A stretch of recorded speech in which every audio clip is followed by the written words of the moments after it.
কাস্তাতুরি তারা চিহ্ন।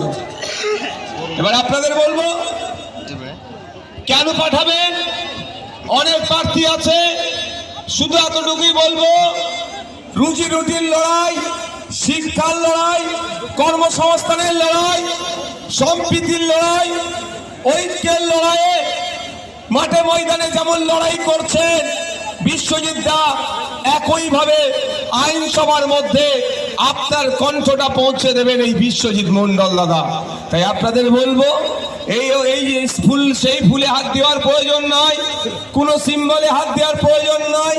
আপনার মূল্যবান ভোটটি 29 এপ্রিল সকাল সকাল কাস্তাতুরির তারা চিহ্ন তথা ইভিএম মেশিনের 2 নম্বর বোতামটা টিপে বিশ্বজিৎ দাকে জেতান। আমি দায়িত্ব নিয়ে একটা কথা বলতে পারি যে বিশ্বজিৎ দা, আমি যেভাবে 5 বছর ধরে মিথ্যা মামলা, জেল, জরিমানার পরেও সিট দ্বারা সোজা রেখে লড়াই করছি, জনগণের কথা বলছি, মানুষের কথা বলছি, শিক্ষার কথা বলছি, স্বাস্থ্যের কথা বলছি, কর্মসংস্থানের কথা বলছি, কৃষকের কথা বলছি, ছাত্র যুবর কথা বলছি, মহিলাদের কথা বলছি, শ্রমিক